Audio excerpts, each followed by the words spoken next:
What on earth is that? It's a Journey into Comics Network production! All aboard! I brought my pencil. What do you wanna do with your life? Walk on home, boy. Yeah. Like anything gets to say like you did before. Make it ring, make it bleed, make it really. What's up, Deuterinos, and welcome back to Rank 'Em All, Van Halen edition, right here on the Rank 'Em All podcast. The only show where we rank all the songs, rank all the albums, go down to discography, and find out which songs and albums rise above the rest. The cream of the crop, if you will, yeah. I'm one of your rank masters and hosts, Brando. Joining me is here today as always. Well, not always, because sometimes we switch hosts. But for the Van Halen edition, as always, the one and only Podfather, the Pod Daddy, the father of the pod, the pother of Pod. the pother of Fod. Okay, I like that one. Pother of Fod. Nate Phillips, what's up, bud? Bro, I'm great. Happy to be here. We're talking about fuck. For Unlawful Carnal Knowledge. Joke them if you can't take a fuck. Exactly. Well, we're taking a fuck right to the bank on this one today. We ain't coming alone, though, Brando. Not at all. With us is the man, the myth, the legend. Good times. Joe Grimes. What's up, bro? What's going on, guys? Happy to be back as always. Long time. It's been a minute. It has been like 30 seconds, 5 minutes, 10 minutes. About an hour. Yeah, about an hour. I wasn't keeping track. Well, you know what? The recording scheduling demons have definitely plagued this set. However, you guys really haven't noticed. I really do hope that we're able to get them all done before we start releasing. But we'll deal with. We'll cross that bridge when we get to it. We're on a roll right now. We just did OU 812. We're about ready to dive into For Unlawful Carnal Knowledge. And It was yummy. Yeah, and that's what We ate one, too. I went and not only that, but after we recorded, I went and ate 2 Nutty Buddies. So therefore, There you go. and I got myself some Cherry 7-Up right here in my Commander Shepherd cup, and I'm ready to rock and roll for Van Halen for Unlawful Carnal Knowledge. Are you guys ready to dive right into her? Fuck. Yes. All right. So this is this marks the return of Ted Templeman. He was their long-standing producer from the first album all the way until, I don't remember, 5150 or maybe 84 was the last one. But he's back in the picture now. This album released June 17th, 1991. Do you want to guess when it finished recording? May 1st, 1991. April. So they took a whole month for post editing or production. And this is about the same length as the last album at a whopping 52 minutes. Again, the overall song length is on average longer for the Hagar era. Now, apparently, the album title, he just wanted to name the album "Fuck," and they found a creative way of doing so. This is also the first album that Eddie recorded without his trademark Marshall Super Lead serving as his primary amplifier. The Marshall was fading, he said, so he used his 1989 Soldano SLO 100 to record the album, though the Marshall was used sparingly. A prototype that would become the PV 5150 series of amps was also used, and of course then that amp was released coincided with the release of this album. So this album has 3 singles. We're down to 3. Wonder why. So as we move along, we have officially reached Van Halen's 3rd decade. We're in the 90s, and music is changing. This is 91.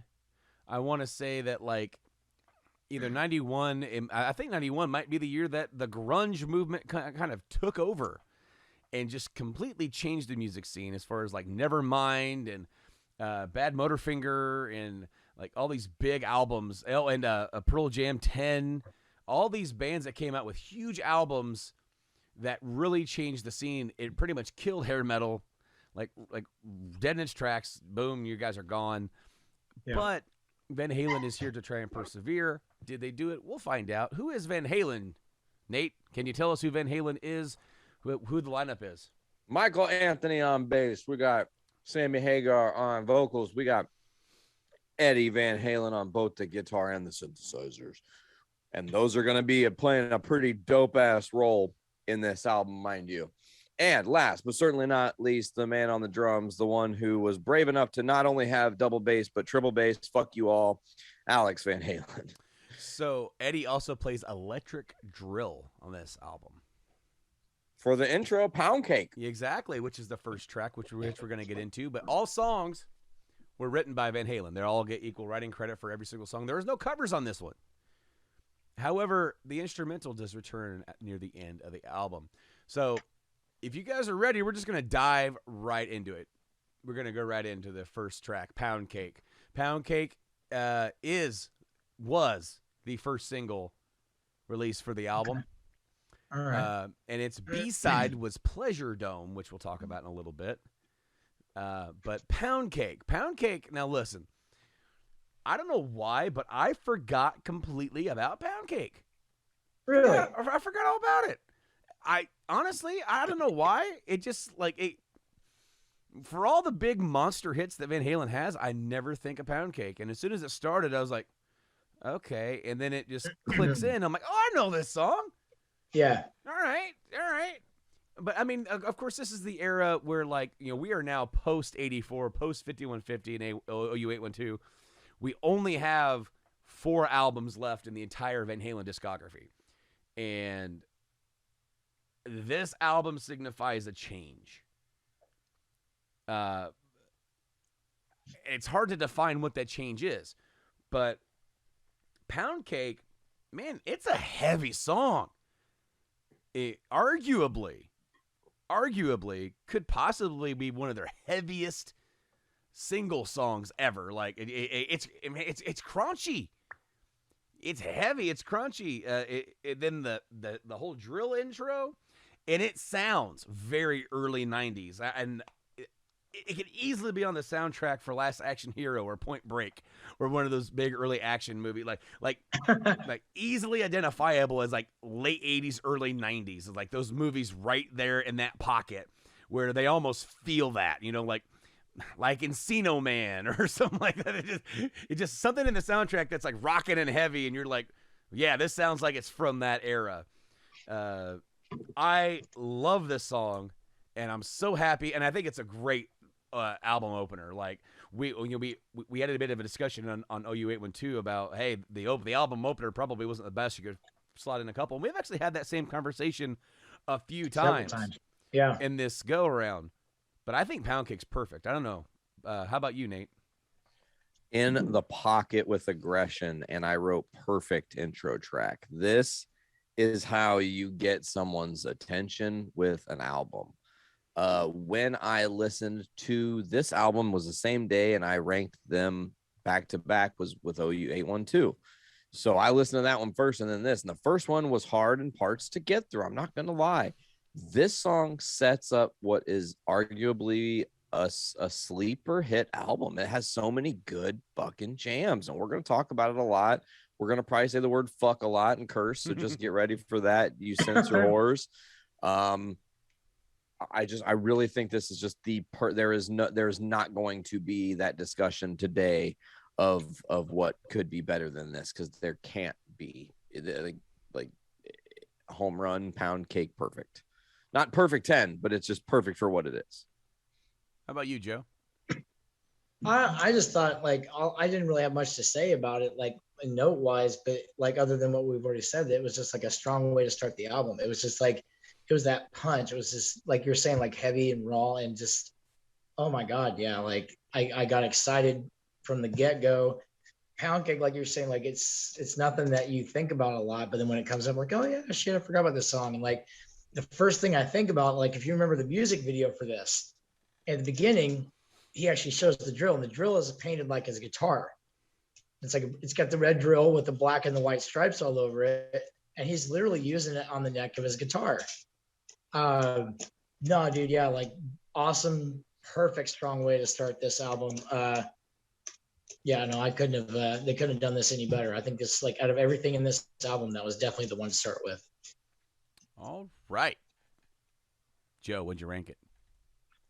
You know what? I gave this one 8.5. 8.5. Nate. 8.25. I also gave it 8.25. Good stuff here. Good stuff. I mean, just as you said, Nate, man, it really kicks it off. And while the last album had some good stuff on it, it was definitely a little up and down as far as tone. And I think it even said we could have reorganized those songs better to make it flow better. And then you might have had a better overall average, which, I mean, not that it averaged really bad, but I mean, it just, you know. The next song, Judgment Day. It's not a single. No, it's not a single. Judgment Day is not a single. Judgment Day, I don't have a lot for it, but it's kind of more of the same from track one. It's heavy and catchy, but it's almost kind of like a slight step down. It's not as good, but it flows. It keeps it going though, you know. So it's like, so I'm not docking it too much, but Nate, you're laughing, so I'll just go to you. Like, oh, it's just everything you said is everything that's essentially my notes. I literally say continues punching you right in the face. So it's just like you said, a continuation of what it was before. When you look at my rank, and I might just say it here and now anyways, last song was an 8.25. You said this song is the same, but not as good. I gave this song a 7.25. So you're right. It is the same, but not quite as good. So yeah, that's why I was laughing. But I really enjoyed Judgment Day. And it does, again, continue the trend of setting the tone for the aggression in this album. I think that's something we need to note. It's kind of a more aggressive Van Halen we're finding. what about you, Joe? What do you think about it? I along the same lines. Like, I thought this was another like home run, another smash hit. There's that section, what is on the bridge where Michael just kind of he's just plugging along, right? You know, I really dig that, like in a simplistic kind of way. But yeah, I felt it was a step down from Pound Cake. But however, like at first I wanted to do like an 8. But I'm like, I think, originally I had an 8.5, but then I was like, no, I'm not as into it as I was with Pound Cake, like just a step lower. But I'm like, maybe an 8. But then I was like, well, crap, then that feels like too low. So I normally don't do this, but I went 8.25. Okay. Nice. 8.25 from Joe. I gave it a 7.75. So we're kind of all right in there. Yeah. Like right around each other.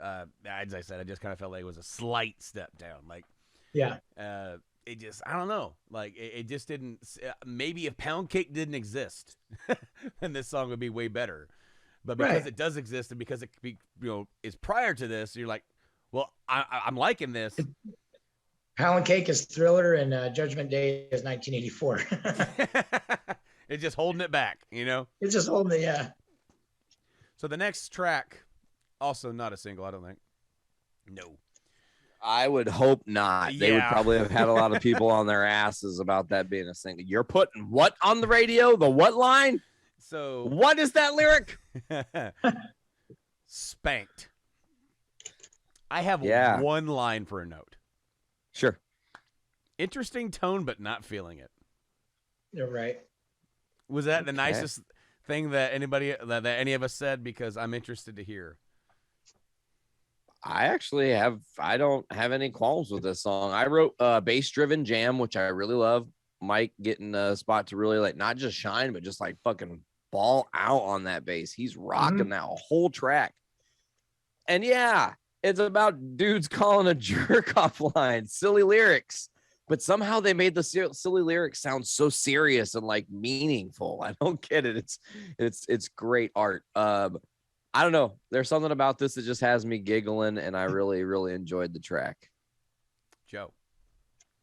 Not a favorite. I mean, I like the main riff. Musically, I thought it was all right. But however, everything else, there's just nothing about it I was really into. Okay. I could have done without it. And what'd you rank it, Joe? I give this one a 5.5. 5.5. How about you, Nate? Let me pull up out of the depths of Hades that score because I'm giving her an 8.25.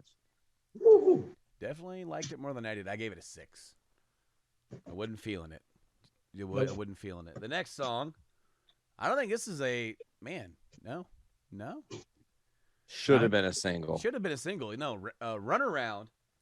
I wrote classic Hagar era sound. You know, it's kind of run of the mill. You almost, as I said before, in the OU 812, they kind of found a formula for when they just write a song. We've seen some experimentation. We see some more heaviness. We've seen Spanked, and we have some more experimentation to come. But this is when they settle on a formula. Maybe they're reaching for that radio, hit. But I mean, obviously, it didn't happen for this one. Joe, I'll start with you. What did you think about Run Around? It's one of those, recognizable. I didn't notice it right at first, but when it got to the chorus, I'm like, oh no, I've heard this before. I don't know. For me, it was good. Like I could sit there, nod my head, tap my foot a little bit, but it's still like a lot more of the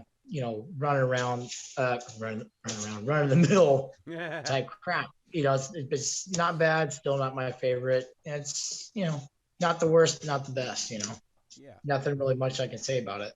What about you, Nate? Interestingly enough, I love this song. It was one of the songs I was like, oh, cool, we get to rank that one. With already knowing and loving the song, I didn't really have a whole lot to say. I wrote one word. It's a jam, because it fucking is a jam. Run Around comes on, I'm cranking that shit up. I'm not skipping. I'm not going to let the song, get past me. I'm going to have to take some time to listen to it. I kind of like this album's fun because I'm on a high, and you'll notice my scores reflect that of like that first couple tracks really set the tone for me to enjoy and accept the art that was happening in this specific album session. Run Around, it is simple. There's not a crazy ton of ridiculousness, but it hits, and I love it. You love it so much, would you rank it? 7.5. 7.5. What about you, Joe? I'm at a 6. 6? Yeah. I thought it was reaching for that greatness. It's close. And maybe not quite. 7.25 for me. Okay.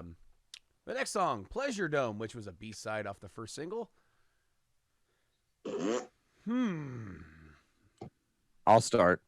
Go, please. Yeah. So okay. So very first thing, I just get done listening to Run Around. I'm like, yeah, that's my jam. And then I'm like, Pleasure Dome. I actually have never heard this song before. I look at the length of time. It's like 6 minutes and 56 seconds. And I literally threw up my remote and said, fuck, come on, man. What is this? And then the epic drums in the intro are great. The intro itself is pretty fun. At first, lyrically and like vocally, I was like, holy shit, did they talk Dave back into the band for a fucking track? Like, this is some fucking David Lee Roth shit. And then all of a sudden, oh, there's Sammy. As soon as he started singing and it's actually Sammy, you're like, oh, there's Sammy being Sammy. And then that's kind of where I settled into the rest of the song. I didn't really have much more of a labored opinion, as it were. It was all right. I wrote weird Roth era talking vibe. Legit. Vocals almost do something interesting. Almost. Seems disjointed. Like this song was all over the place for me. And the last note I have is that a few good riffs can't save this one. Well, you got anything else, Joe? Well, yeah, for me, this was like the DOA or On Fire of the album. It just it sunk it for me, man. And like with these longer songs, like are they trying to step into the prog rock? Are they trying to get some of that prog rock attention on them? Like, don't get me wrong, like I love Dream Theater and shit, but this ain't Dream Theater, this is Van Halen. And you expect a certain thing, and that's just not Van Halen, man. You can't. It's too experimental. You know what I mean? It just did not work at all for me, man. Shorten that shit up. Don't stray away from what works. I gave it a 3. Wow. What about you, Joe? 3. Nate? You two combined cannot save this thing because I gave it a 6.75. But again, it's mostly riding off the high of the rest of the album at this point. I'm still really accepting a lot of what Van Halen's giving me, which I don't think it's a bad thing. The length does definitely bother me for sure. The next one, man. Oh, wait, no, In and Out. In and Out. I almost skipped one. Woo. In and Out, not the restaurant chain. Not the restaurant, and also not a single here either. Also a long one, 6 minutes. Not quite as long as Pleasure Dome. That was like almost 7 minutes. Also, maybe a sex move. Maybe. What do I got for In and Out? I said another long one. Almost the same energy as the first 2 tracks. And then I wrote something that I don't know why I wrote it. Okay, what did you say? I wrote,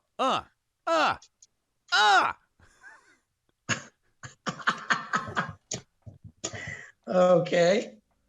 And Nate, you froze. Oh no, you guys froze. Okay, there you go. There you are. Okay. You guys, you are the freezers. I was not the freezer. No, you this were time. frozen. You were like this. No, it's funny because you went, oh, it does. It says my internet connections. You fucks. Yeah. Stop see? messing with my internet. See? Joke them Joke if 'em they if you can't can't take a fuck. I couldn't Yeah. even say it right. Damn it. I want to like this more than I do, but I think its length really kind of takes a point down for me. So, yeah, that's what I got for that. How about you, Joe? Pretty run of the mill, basic Van Halen stuff. Nothing. I mean, it's good, but like nothing, nothing that makes me like really want to scream about it. Yeah, just another like filler song for me. And Nate. All right. So y'all know, like when you're listening to something and you're really wanting to like it and you pull for like the things you want to like. Yeah. And then it sometimes is still not enough. That is this song to me. Like they have so much potential in this song. And do you know of all the things that could have fucked it up? Repetition is the thing that fucked it up the most for me. It's just too the same over and over. It's like, bro, I get it. Got in how you got out, in and out. Like, ain't no doubt. Whatever the fucking lyrics are, I don't even. They broke me. It was like prison, listening to them say the same things over and over and over and over and over again. Lost control, lost control, lost control. It Oh is. my It is God. loss of control. It is this album's loss of control, and the repetition bothers me. So it got docked. I did not love this song. I gave it a 4. 4. How about you, Joe? I'm at a 5. I gave it a 6.5. I wanted to like it, but I just felt it was too long. Oh, hold on. I misread. That's the next one's score. Hey, you know my next one's score. I gave In and Out a 6. So Man on a Mission is the next song. Good job. Good job. That's a B-side for the last single, by the way. Man on the Mission is, and Maybe he's fighting an infection. I only have one line for Man on a Mission. I like how you just covered your face with the black dot like you're on one of those FBI shows. Oh. Oh, I'm back. And Man on a Mission almost sounds like old Van Halen. Like it brings in a little bit of that energy and that vibe from the old Van Halen. I don't hate it, but I don't really feel like it inches close to that greatness either.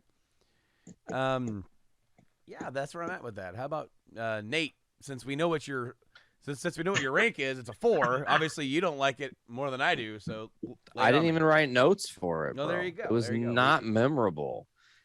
I mean, this was the first time on the album where I was like, really? Like, I know what you're trying to execute here, but you guys could have done so much better, and they sold themselves short on this. I think that's why I gave it a low score, because I feel like they know they could have made it better, and they didn't.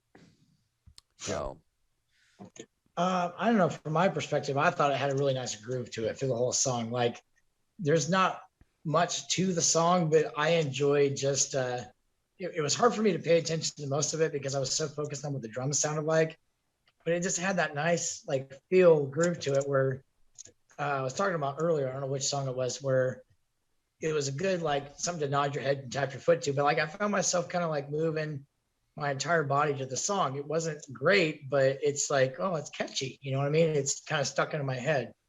And that's all I can remember lyrically is just man on a mission, you know, like whatever. And I actually kind of liked it just for that reason, just the solid beat, man. If I can get something with a nice groove into it, I'll listen to that all day long. What'd you rank it, Joe?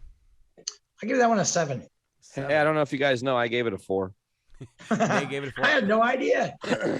I gave it a 6.5. Just in case you missed my ranking earlier. Oh no. Came in late. The next song is called The Dream Is Over. It's over. I feel like this song sounds very 5150-ish. Yeah. Like It has some. It's like that 5150 commercial sounding to it. I like this song. I actually really dug it. I mean, more so than the last couple of songs, and maybe, you know, it's weird because the first 2 songs are so heavy, and then here comes this one. It's like, hey, this is something that we wrote for the last 2 albums ago, but it didn't make it, and then we forgot about it, but then we found it, and then we're gonna put it out. So I dig it. How about Joe? We'll go to him next. I don't know, man. I actually like when you were talking about 5150, you know, like that's like perfect. That's where, you know, it should have been. It belongs. It sounds a lot like the crap that was on there. Crap, sorry, but stuff, whatever. But at the same time, man, like other than Sammy's vocals on the chorus, which I actually really liked, there wasn't anything really grabbing me into that song. I just, I wanted more of the heavy stuff. And it's just too light for me. I'm like, it was all right though. Nate? I love how this podcast works because I get to unsay everything you just said, sort of. I actually said that this song had a way more ballady chorus than I was expecting for such a heavy riffing tune. There's so much heaviness in this song that when it comes to the chorus and it kind of really fucking backs off. It was Metallica. You know, when Metallica did the first Unforgiven and people aren't expecting for the chorus to be the soft, it's like reverse fade to black and what have you. This is kind of the same kind of formula, as it were, where they start heavy, they soften up for the chorus, they give you some cool riffage throughout. I did like this one substantially more than the last few tracks. It's definitely more in the wheelhouse of scores that I like to give VH. All right, then. Lay it on. What'd you give it? 7. A 7. And Joe? I had 6.5. 6.5. I gave it an 8. I like it a lot. We're moving on now to the latter part of the album here. And this next song was a single. We finally got another single. And this is the last single right now. And right now, I only have one line. One line for the whole song. Journey. Ooh. Definitely gives me Journey vibes. It's epic sounding, like epic Journey sounding. Now, granted, it's once you dive into the vocals, like later on, it's Sammy. But in the beginning, when they're first starting to build the song up, Journey. And I like it a lot. I like it more than maybe I should. But I felt like they did a really pretty good effort on this one. We'll go to Nate next. What do you think? Oh, right now, first of all, if you've never heard it in a stadium, you've never heard the song. And I don't necessarily mean live by Van Halen. I just mean played over a loud stadium PA, like at an event. Oh, it's got some epicness to it. That being said, I only have 1 2-word phrase for this song. Perfect song. Wow. That's our first 10 in a hot minute. I really have an affinity for this song. I love the synthesizer intro, or it's really piano intro, I should say. He's just, yeah, anyways, but you know, it comes in when the drums kick in and there's the guitar squeals and they're all coming in and like they're all just hitting on this level, and there's like this like but the wow, and like, oh, it just hits me in such a way. And then like lyrically, Sammy fucking Hagar, man, what a poignant, like, you don't have any opportunity but this moment. That you could get hit by a bus in 45 seconds, live yourself to the fullest at every minute, like be in the now, live for right now. Like, man, that song, again, I know I only had one, two, because I knew I could just kind of riff on it. It is to me quintessential, perfect, blissful sounding Van Halen when Eddie and Sammy are in the most harmony ever. And Michael and Alex as well, but really to have those two egos at the forefront of the band in such harmony to make this song is, you know. Joe. Dude, this was my saving grace for the album. I mean, like everything about this song was like firing on all fucking cylinders. From the piano intro, when it's just the piano, and then when the guitar come in on top of the piano, when it's still just the piano doesn't change at all. It was like a perfect mix. And then adding that final layer with Sammy's vocals on top of it, dude, damn, it was like it literally perfect. Another 10 for me. This was definitely the song of the album, dude. This was badass. One of my all-time favorite Van Halen songs. I will put this on repeat and crank it up as far as I can every chance I get. Well, we're not gonna get a royal flush here, and you're not gonna talk me into it this time. Damn it, Brando! I let you talk me into it for Eruption because okay, fine, Eruption, I get it, all right, but no, I gave it a 9. Like it's as close as I can do. I don't think I could give it a 10 for myself, but it's up there. It's in the conversation of greatest Van Halen songs ever. Oh, it's so good. And if you haven't noticed, that's easily the highest ranked song on the album so far. Up next, the return of the instrumentals, but not a blazer, not an intro track, a very mellow melody. 316. I don't know if this is his inspiration for this. There's one thing that this made me think of. That's why I ranked it the way I did. Was it Stone Cold E.T.? No.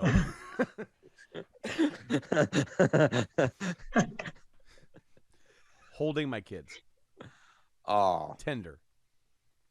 that's And beautiful. if I don't know I'm not sure if that's what he was thinking when he did this. Because it's not what you could think of just an instrumental from him. Because you've heard the intro tracks, the weirdness, noises, him blazing interruption, and then the acoustic eruption that one we ranked. This one, it's just, man, it's here in the now. It's real. And Wolfgang would have been pretty young around this time. I think he was born in the late 80s, around this time ish. He'd have been little. So I'm betting that when he was diddling on this, because he used to do this diddle live, it's on without a net. I believe him just kind of diddling with this. I wonder if he's just sitting there playing it, and that's what he's feeling. Is that tenderness? I gave this song an 8. Hell yeah. Whoever wants to go next can go. There's really, I really don't have any notes for it. It's just, I really didn't realize it was an instrumental until it was over. I mean, not to be like silly about it, because I'm not trying to be that. It really was just a soothing, chill track that before I was like, oh, what? There's no lyrics to that? Like, what? Okay, cool. We're back to instrumentals. Good. Like, I literally wrote instrumental. Good. Like, I feel like a fucking caveman, but that's how I felt. Like, it just hits. Sometimes when instrumentals hit, there's nothing. That one is just really good. It's really, really good. And I had to make the Stone Cold E.T. joke because there's been a resurgence of Stone Cold E.T. in the world. It's good to know. Maybe he's gonna debut tonight on Rampage. I tell you Shit. what, if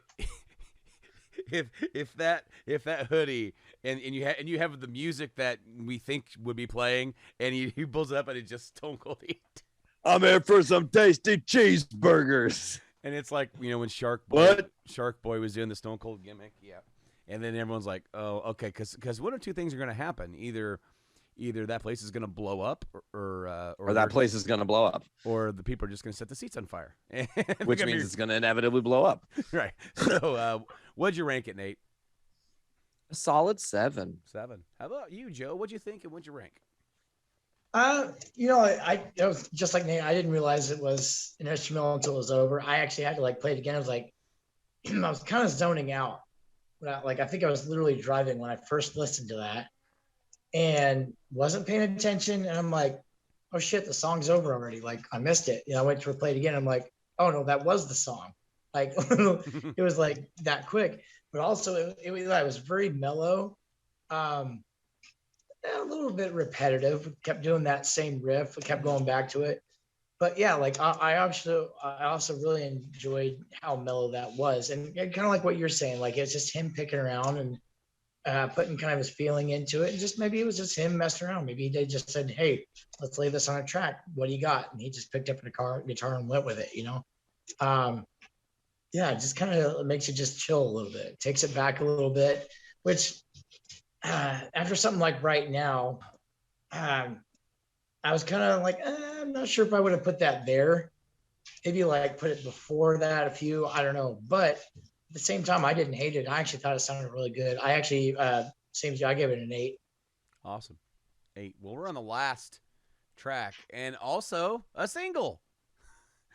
This was the second single in October 91. Top of the World. So I don't have a lot to say about Top of the World.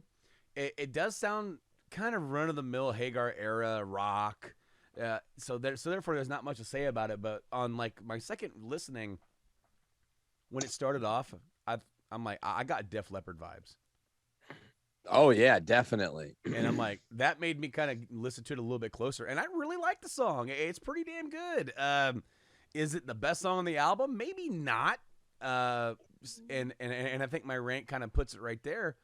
But yeah, like I kind of dug this song, and this album is pretty freaking solid despite having a few misses. It's definitely a little bit more solid in my opinion than the last record.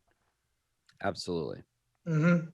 This is a comeback from 5150. They're like trying to claw back to what they were. Yeah, definitely. And Joe, yeah, Nate, you go first and then Joe. I'm sorry. No, I don't want to cut Joe off. I don't want to be Captain Talkative all the time. Joe, you first. Well, actually, sadly, I don't have any notes on this one. So he tried to set you up, man. He tried to hook you up.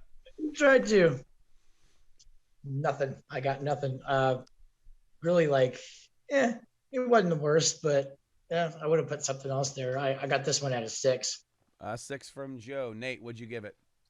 Man, okay. Top of the World, awesome track. This is one of the songs I remember the first time I heard it, like, and knew it was Van Halen, was like aware, was when I got the Best of Both Worlds Greatest Hits Van Halen 2-disc set in like 2003 or some shit. I still have it. And I remember hearing Top of the World, and I was like, that song's fucking rad. It's really good. It's catchy. It does have some Def Leppard vibes. The things that get me is the chorus harmonies are fucking perfect. They're chef's kiss perfect. They're before auto tune perfect. Those harmonies that are happening on the Standing on Top of the World are so good, like cut through anything else. But also the guitar tone Eddie has for that song specifically, Def Leppard-esque, still Eddie in his own unique way. And man, he kills it. This is another, it's not a perfect 10, but this is another one of those songs that I really have a close connection to. So I'm very happy that I got to rank it. And I'm going to pass it to Joe. What did you rank this one before I give my rank? How about we do it that way? Well, he already said his rank. Okay. He already said his rank? He already did. Yeah. He said 6. Yeah. Damn it, I missed it. All right. I gave it an 8.5. 8.5. I gave it an 8. I like it a lot.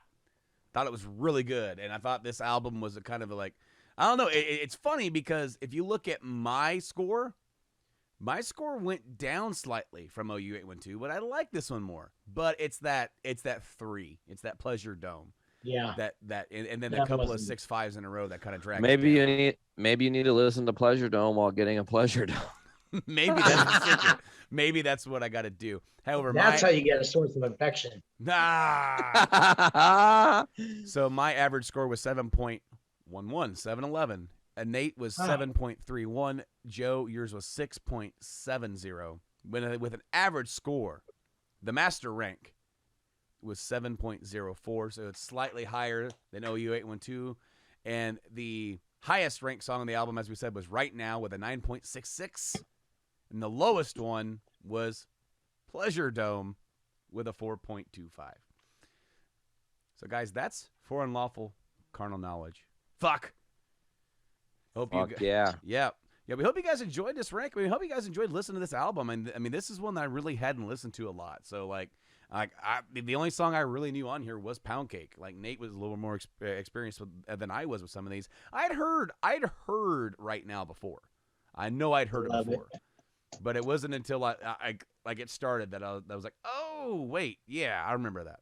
When I saw the sound or like the song list, like even with Pound Cake, I really didn't even remember it. So that's gonna be interesting going into the next album, which I really didn't know anything off of the next album. I'll be honest with you. And that album, guys, is Balance from what was it, 94? 96, 95 for sure. 95 for sure. Balance 95. Yep. So Yeah, 95. Yeah. it's gonna be really interesting to get to that one. See, the only thing that I remember that is the album cover. Being in the bars when I was a kid, because my parents would go to bars, and then my grandparents were in the bars. So like anybody else who would watch me was at the bar. So I was just in the bar playing with the jukebox, getting to play music. And I remember seeing this album art and thinking, why is there a naked kid on a seesaw being torn in half?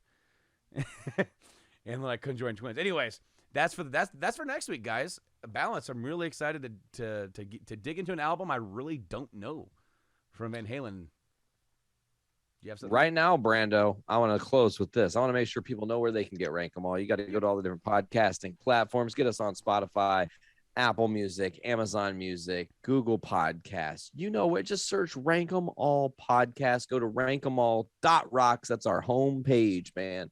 Make sure to subscribe. Go to our Facebook or our YouTube. Again, subscribe, like, comment, share to your friends. You guys have all kinds of different opinions. We want to hear those opinions. And also, I don't think we say this a lot. We want to hear what bands you guys think we should rank next or artists we should rank next.